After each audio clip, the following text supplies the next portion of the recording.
On today's hot sheet, I'm discussing changes in housing affordability, the percentage of mortgage holders with rates below 5% and percentage above 5%, vacancy rates for multifamily, office, retail, and industrial properties. Today is Tuesday, January 7th, 2025. I am Byron Lazine, and the hot sheet starts now.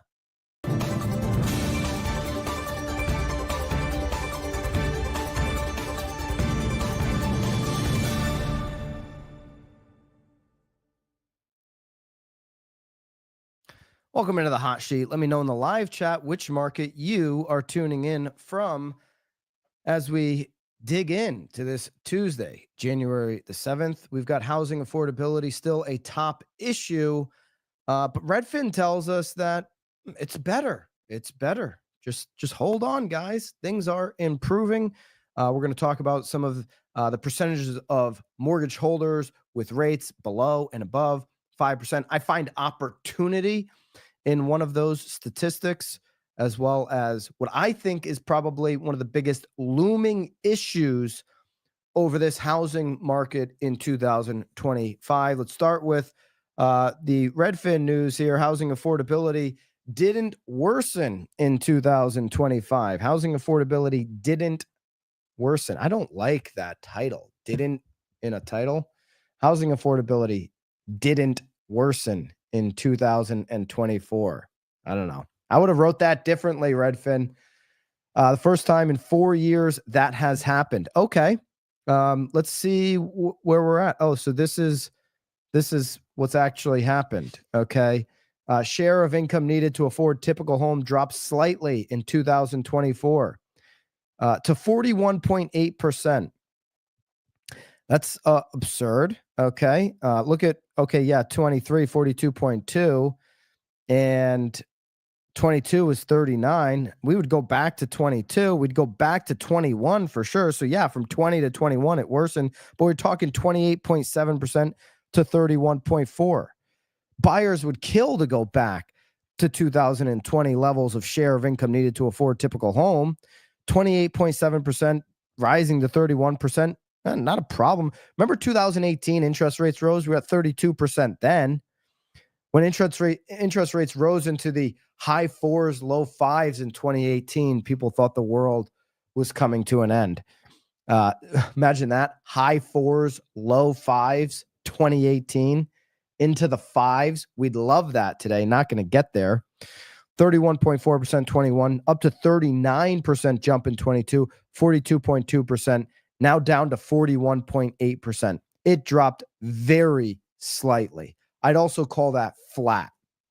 It's like right now, I don't know if you have kids at home, but almost all kids everywhere are sick. I was just in Orlando at the end of the year. Obviously, that is just probably a cesspool for viruses and all of that kind of stuff. But planes, anywhere you go to travel, there's kids and just people in general coughing and sick everywhere right now. There's something going around. I've got a couple sick kids who had, 3 weeks off of school, and they're still not back to school now because they're just getting over their virus. They had fevers. They don't have the fevers anymore, but they still have the cough. They still have the body aches. They're still sore. They're still not able to get to school. I mean, if you're not able to get to school, it's like, yeah, you've slightly improved. You don't have a fever, but you're not 2020 kids. You're not 2000. You're not even 2018. You're nowhere near where I want you to be. I want you to be healthy. I want you to be in school because I pay for the damn thing.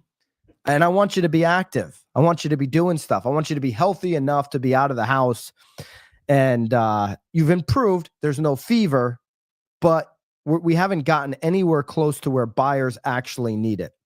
The household earning median U.S. income would have had to have spent 42% of their earnings on monthly housing costs to buy the typical home in 24. The home buyer needed to earn an annual income of at least $116,000. So that's dual income or individual income.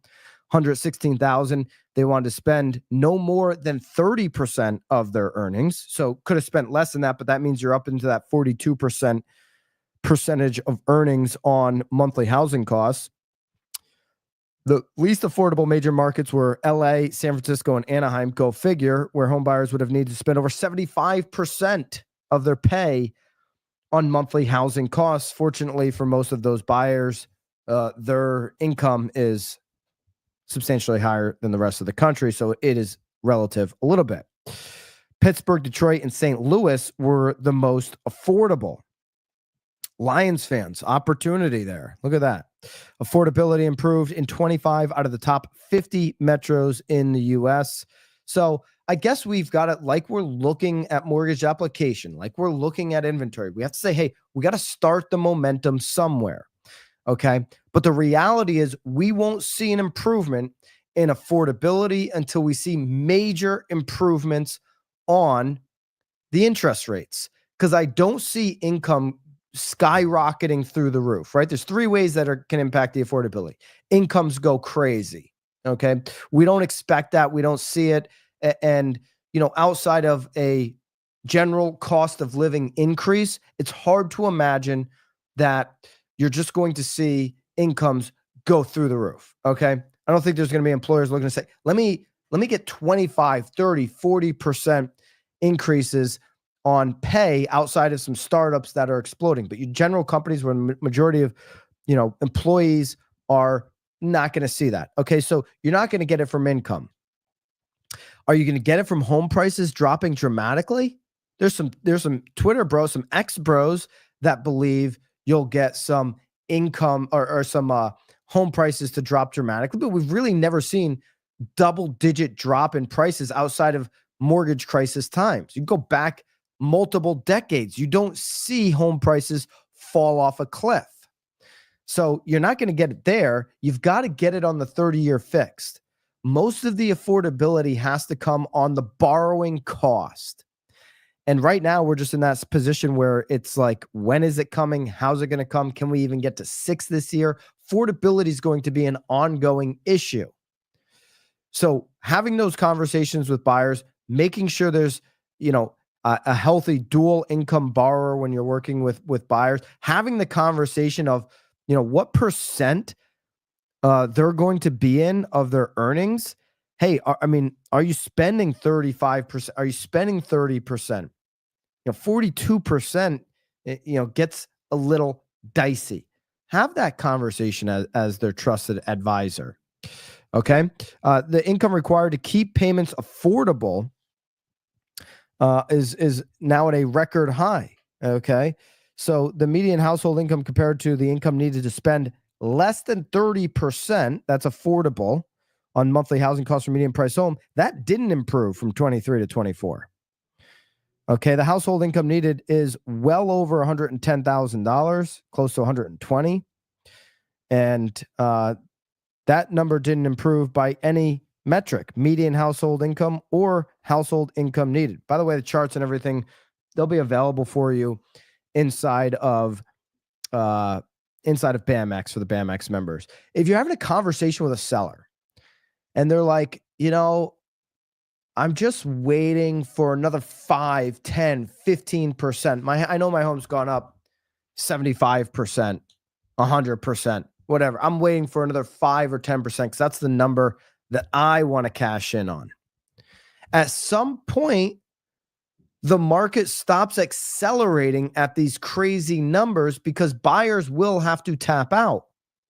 At some point, showing a seller who continues to wait for that extra 5 or 10% and maybe is risking a flattening or just maybe less demand in the market, is the risk reward worth it for that seller who's waiting there? Is the conversation useful to have with a seller where it's like, hey, this is what it takes right now to buy your home. This is what a buyer has to earn to buy your home and make it an affordable purchase for them and their family. I get it. Everybody thinks everybody's wealthy, but let's just look at the reality of who lives in your neighborhood. Let's look at the sheer numbers of what it would cost to buy your home. And do you think in the future we're going to have more or less of those buyers? How many do you think we realistically have right now in this neighborhood? Here's the insights on how many are shopping for homes in your neighborhood. These are the types of conversations that when you're thinking about price, when you're butting heads with a seller because now inventory or days on market in your market may have increased a little bit, and you're got a sticking point on price with a seller, these are some of the conversations that would be useful on understanding or helping them understand what it actually even takes to buy their home. Every seller is looking for a buyer. So let's talk buyer language. Here's the buyer that can afford your home. Here's how much they make. Here's likely where they might work to make that amount of money. Here's why they might want to live in your neighborhood. Okay. Going on some local data, Texas metros topped the list for improved affordability in 24. Why Texas? We talked about it yesterday. Texas and Florida contributed to 40% of the inventory increase that we saw over the last year. Texas housing construction in Texas has boomed in recent years. Texas builds. The Northeast doesn't. Especially during the pandemic when remote workers were flocking to metros across the Sun Belt.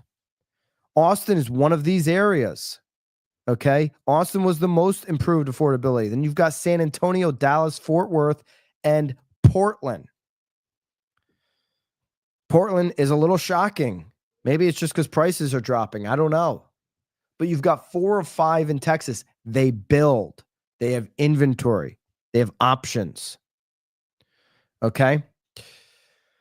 California, no surprise, has the least affordable metros. They're leading the list there. Here's a look at some of the metros in particular. Here, there's a payment in Anaheim, $7,700 versus Atlanta, $2,700. Okay. Austin is $3,400, but you can go to Austin and get a much better deal than $3,400 payment.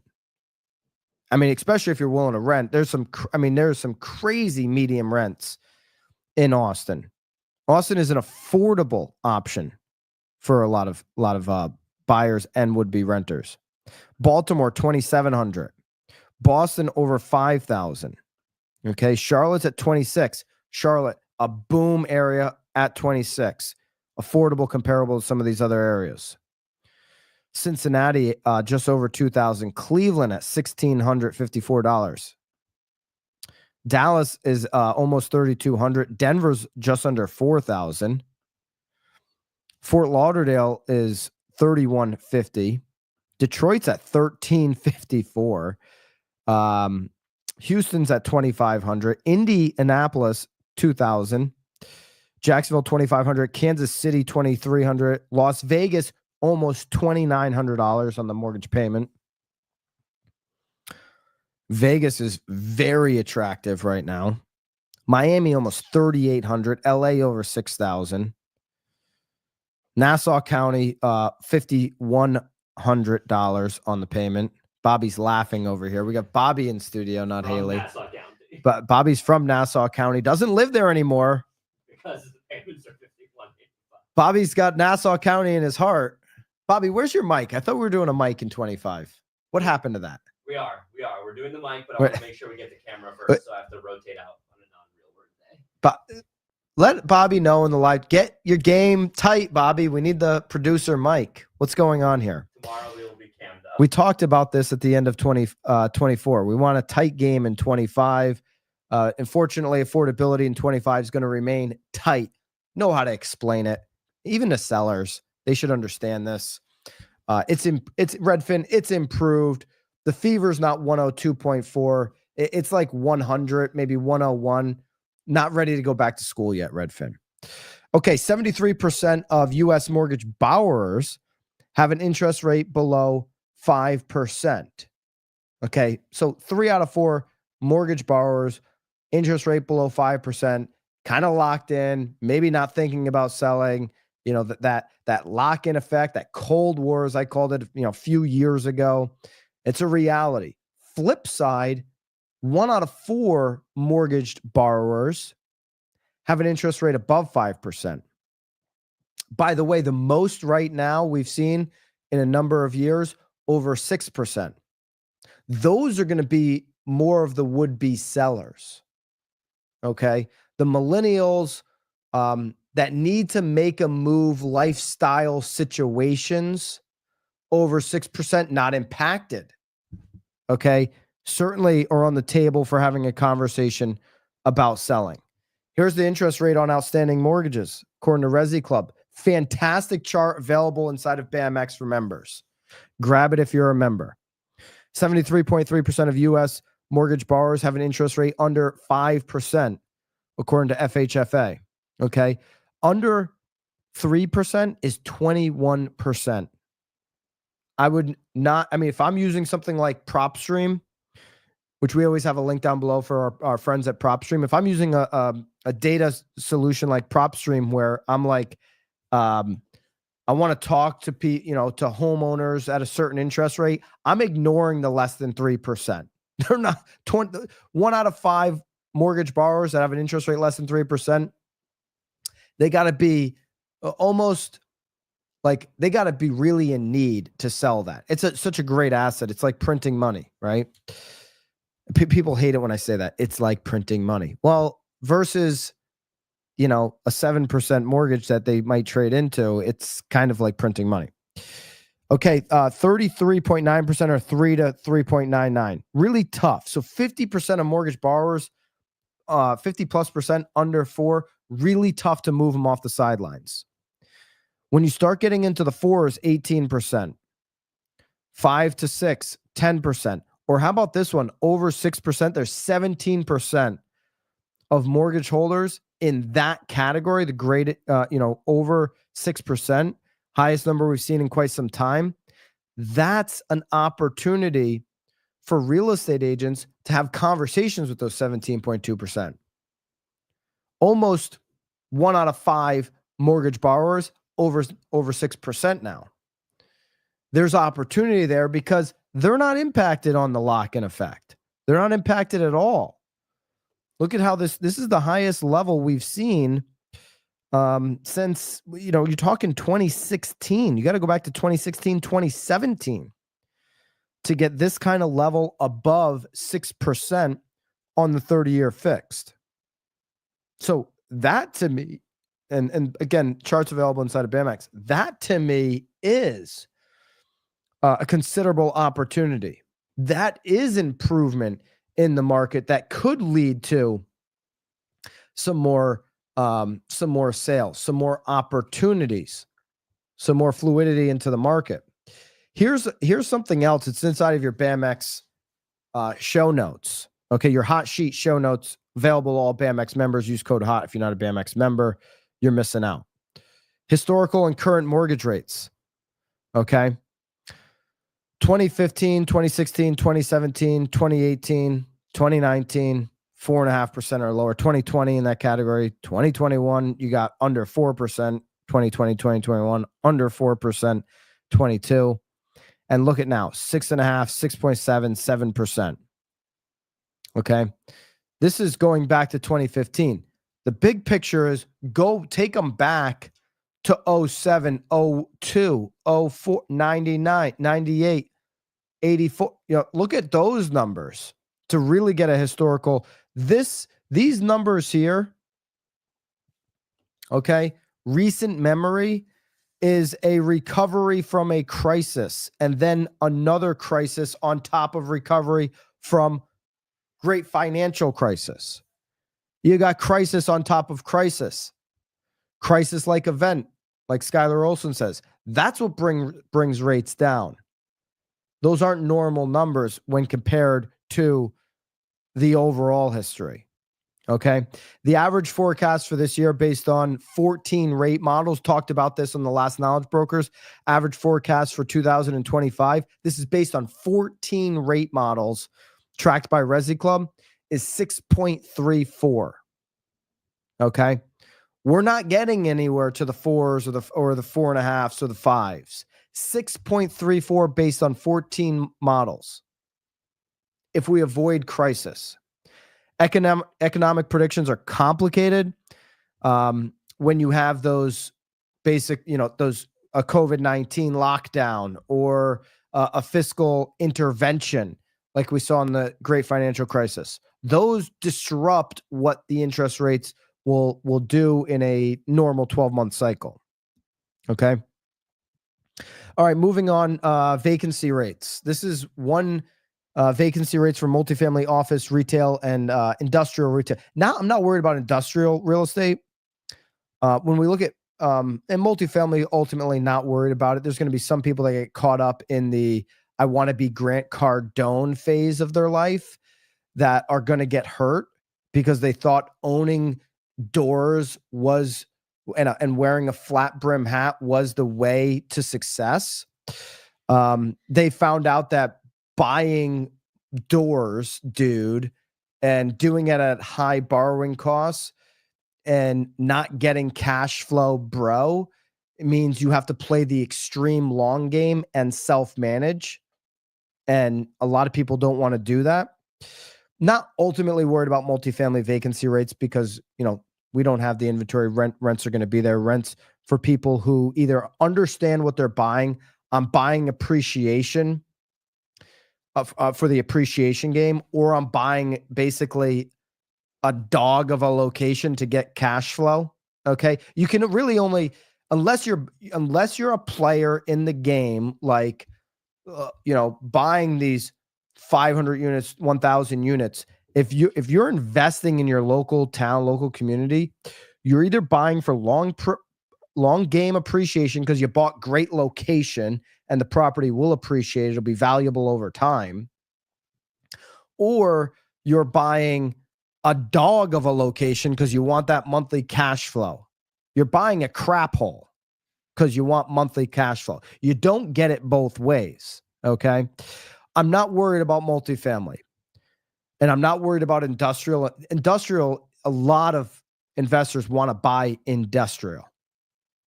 A lot of investors want industrial. There's a lot of demand for industrial. But office and retail, I still think, is a looming issue over not just the real estate industry, but the economy as a whole. Okay. And Moody's Analytics came out with some data that we should take a look at here. This is a Q4 2024 preliminary trend announcement from Moody's released on January the 3rd. Okay. Multifamily continued to defy the supply shock. Okay. Office vacancy rate broke another record, concerning for office investors. Retail rents drift higher with tight supply. That's interesting. I think great location retail can be, still in high demand, but there's other retail out there that I'm worried about. And industrial maintains status quo. Okay, so let's dig in a little bit deeper. Multifamily sector continued to defy supply shock with 0.2% effective rent growth. 10 basis point vacancy increase in the final quarter. As completions expected to slow down in 25, we anticipate a decline in vacancy rate and larger rent growth in the year ahead. Yeah, we knew this coming into 24. There was so much supply coming in on multifamily that vacancy rate had to tick up, that rents had to move flat or decline. They declined, Jay Powell. Heads up. So rents were going to flatten out. You start seeing less of that inventory come online because they haven't been building the last couple of years like they were 4 or 5 years ago on multi, then you'll see that vacancy rate clear up. Vacancy rate's still not anything to be too worried about. The office sector vacancy rate continued its steady climb. This one is huge issue for regional banks. Remember that was a story beginning of last year? The office sector, regional banks meaning, the office sector's vacancy rate continued its steady climb and finished the year at another record high of 20.4%. If you haven't been to your office yet in 2025, jump in the car today or the train or whatever mean of transportation you take in your local market, and just pop into the office. Grab a staple, print something, maybe steal a couple highlighters, grab a free cup of coffee, and just spend 15, 20, 35 minutes in your office. Walk around. Tell me how many people are there. Tell me how many people are on the roster of your office and how many people are in it using it. And then ask yourself, is this driving culture? Is this a useful resource for the people employed here? Or is it we need a billboard on Main Street because all of our competitors have a sign on this street? Is it a cheaper way or a cost-efficient way to get a billboard, or is it useful, functional, and there's bodies in it using it? This isn't just something in the real estate industry. This is across all office sector. You got a vacancy rate up over 20.4%. It's a problem. Some of these office buildings need to be used for something else. They will be used for something else. The widespread popularity of hybrid and remote work persists. People are looking, applying for jobs, negotiating with employers, having conversations with employers around, I want to stay here, work there, apply for this job, on this being a driving factor, and it's not going to go away. Okay? Popularity of hybrid and remote work persists while pre-pandemic and early pandemic leases continue to roll over. Listen, without the pandemic, this was going to be something that became a growing popular, status quo in offices. Like, as more millennials and Gen X and then even going further down, Gen Z entered the workforce or in the workforce, and just say, like, I can get everything done. We can meet over Zoom. Like, we have the technology to get this stuff done. I don't need to be in the office. I don't need what I had today pulling off of, I'm in my Connecticut office. I'm in my Connecticut office here. Just got in last night. I'm pulling off a 95, and some moron is running up off of the other, coming from behind me as I pull off, going 90 and waving his arms at me. I mean, he was 200 yards. I'm just pulling onto the road going normal speed, waving his arms because he's going into this other office park over here. And it was like, I looked like I was 2 minutes away from, the start of an hour. So he's, obviously got to punch that clock, and he's waving and flailing in his arms and getting all upset. Like, the road rage is real out there, and it's never really gone away. Connecticut drivers are the worst. I see, living in New Tampa, Connecticut drivers are the worst because there's a bunch of massholes and New York drivers on the roads going between Massachusetts and New York. That's why Connecticut drivers seem to be the worst. Check the plates next time you're on 95 in Connecticut. This guy was a Connecticut driver, but yeah, I mean, the frustration of the travel is a real thing. And with technology connecting us and AI and everything else that we're, becoming very accustomed to using day to day, this isn't going away. Okay. This hybrid remote work. I know the big thing is getting back into the offices, and you're seeing that in cities. In cities, it makes sense if they live in the city and that kind of thing. But there's other areas where it's just not coming back. The retail sector's vacancy rate held steady at 10.3%, and the industrial sector continued to stabilize, reflecting its ongoing rebalance of supply and demand throughout the year. Vacancy rate there was 6.9% on the quarter. Okay. Multifamily is going to be a tough investment here in 2025. This delivered a balanced performance for the second half of the year, and 290,000 units were verified complete. But you're looking to buy multifamily at these interest rates and showing the bank that it's like you're going to pay somebody's number of what they want for their multifamily. You're going to get today's interest rate and show the bank that there is, a good investment.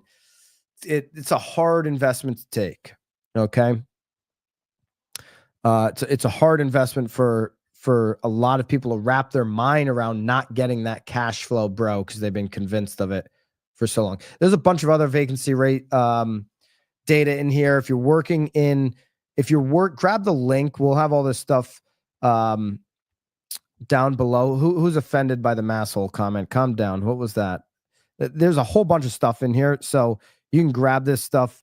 Regional information on vacancy rate if you need it. It's all going to be charts and everything available inside of BAMX. Use code HOP. Did we have thought it was the New York drivers in Florida? Listen, Florida's got their own issues on I could see that too. Florida's got their own issues with drivers. There's no question about it. Drivers everywhere kind of suck. There's a benefit to not being on the roads as often as possible. That's why, hey, agents maybe like closing in on a market, a geographical location might be a benefit here. What's not a benefit right now is the 10-year treasury, 4.673. Got worse since we met yesterday here on the hot sheet. 30-year fixed didn't get worse. Stayed status quo from the end of last week, 7.1 on the 30-year fixed. All right, there you go. Yeah, you can take. All right, I don't want to offend any Massachusetts people. I don't want Lisa Chinati coming after me or anybody else, any of my other great friends from Mass. We'll have a Real Word pod up later here on the BAM YouTube channel. You can find that on Spotify or Apple as well. So new first 2025 Real Word of the year coming out later today. Make sure you're subscribed for that. BAMX, still use code HOT if you're not a BAMX member, pouring a ton of data resources so you can sift through the nonsense and use what you need today to help your clients and customers progress in their deal. All BAMX members are getting Zoodealio platform included in the membership. That's $100 a month value right there, getting Zoodealio. And we've got a bunch of BAMX members that are generating listings and offers on their listings using Zoodealio. So sign up for BAMX, use code HOT to get into that today. I'll see you on the Real Word later. Until then, of course, toodaloo.